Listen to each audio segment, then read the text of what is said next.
Indian national Lokdal की सोनीपत जिला इकाई द्वारा आज जिला मुख्यालय पर जन आक्रोश प्रदर्शन किया गया। इस प्रदर्शन में भारी संख्या में किसान, मजदूर, व्यापारी, युवा व महिलाएं शामिल हुए।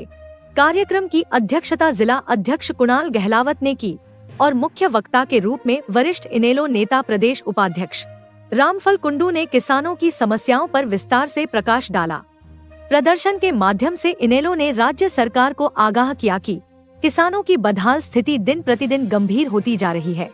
प्रदेश में खराब फसलों का मुआवजा नहीं मिल रहा, कानून व्यवस्था चरमरा चुकी है, फसल बिजाई के लिए खाद की भारी कमी है, युवाओं को रोजगार नहीं मिल रहा, फसलों की एमएसपी पर खरीद नहीं की जा रही और खेतों में जल भराव की निकासी का कोई प्रबंध नहीं है। इन सभी मुद्दों को लेकर किसानों में गहरा आक्रोश व्याप्त है। इनेलो नेताओं ने कहा कि पार्टी हमेशा किसानों और आम जनता की आवाज बुलंद करती रही है और आगे भी उनके हर संघर्ष में कंधे से कंधा मिलाकर खड़ी रहेगी। उन्होंने सरकार से मांग की कि किसानों को तत्काल मुआवजा दिया जाए, खाद व बीज की पर्याप्त व्यवस्था की जाए, युवाओं को रोजगार के अवसर प्रदान किए जाए तथा फसलों की एमएसपी पर 100% खरीद सुनिश्चित की जाए। कार्यक्रम में किसानों ने सरकार के खिलाफ जोरदार नारेबाजी की और चेतावनी दी कि यदि उनकी मांगे शीघ्र पूरी नहीं हुई तो इनेलो व्यापक आंदोलन छेड़ेगी। के माध्यम से हरियाणा गवर्नर को जो किसानों की समस्याएं भेजने का काम किया है, इसमें सबसे पहली समस्या तो जो धान की खरीद है उसमें जो एमएसपी रेट है, जो सरकार ने रेट निर्धारित किए गए हैं, किसी को कोई रेट नहीं दे रहे। हर किसान को 200 से 300 रुपये कम भाव दिए जा रहे हैं और गवर्नमेंट से एमएसपी का रेट वसूल करते हैं। और दूसरी जो हमारी किसानों की समस्या है, सारे हरियाणा प्रदेश में लाखों एकड़ में पानी भरा हुआ है। आगे जो फसल बीजनी है, किसान वैसे बैठा है।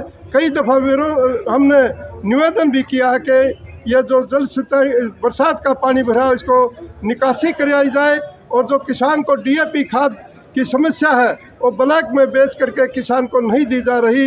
इन समस्याओं को लेकर के आज हमने डीसी साहब के माध्यम से हमारा INLD का ज्ञापन दिया है। इसीलिए आज हम सभी साथी उपस्थित हुए। सोनीपत जिला की इकाई ने बहुत ही जबरदस्त प्रदर्शन इस बीजेपी सरकार के विरोध में किया है और हमने सरकार को आज चेताने का काम किया है। आज 1500 से ज़्यादा एकड़ सोनीपत के अंदर, जिसमें रतनगढ़, बागड़ो, भटगांव और इसी तरह बरोदा हल्का के भी कई गांव हैं, जो आज भी उनमें जल निकासी का काम सरकार ने करने का काम नहीं किया है और ना ही सरकार ने जो 50,000 एकड़ की मांग इनेलो पार्टी ने की थी, अब तक उसको देने का काम किया है। इसके अलावा आज खाद की, बीज की कालाबाजारी इस सरकार में हो रही है और जब हम खाद लेने के लिए किसान जाता है तो उनको ज़बरदस्ती उनको दवाइयाँ और बीज थोपे जाते हैं, जबकि वो किसान उनको नहीं लेना चाहता, फिर भी ज़बरदस्ती सरकार उनको थोपने का काम कर रही है।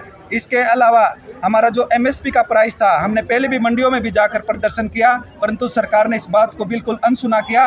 और जब चौधरी अभय सिंह चौटाला जी ने राज्यपाल जी से मिलने का समय मिला तो पहली बार ऐसा हुआ है पूरे देश के अंदर कि किसी राज्यपाल ने किसी पॉलिटिकल पार्टी को टाइम ना दिया हो।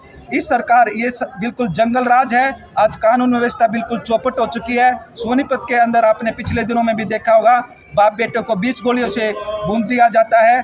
आज हम जितनी भी समस्याएं हैं, आज हमारे जो भाई अमेरिका गए हुए थे उनको हथकड़ी लाकर वापिस हरियाणा के अंदर लाया जा रहा है, उनकी डेड बॉडी आ रही है। ये सरकार बिल्कुल सोई हुई है, परंतु इनेलो घरों में बैठने वाली नहीं है। आज काम का टाइम है, शादी का सीजन है, फिर भी आज हजारों की संख्या में हमारी पार्टी के कार्यकर्ताओं ने किसानों की आवाज़ को बुलंद करने का काम किया है। मैं सरकार को चेतावनी देता हूं, या तो आप जितने भी मुद्दे हैं उनको पूरा करने का काम करें, नहीं तो ये लड़ाई आगे और ज़्यादा हम आक्रामक रूप से लड़ने का काम करेंगे।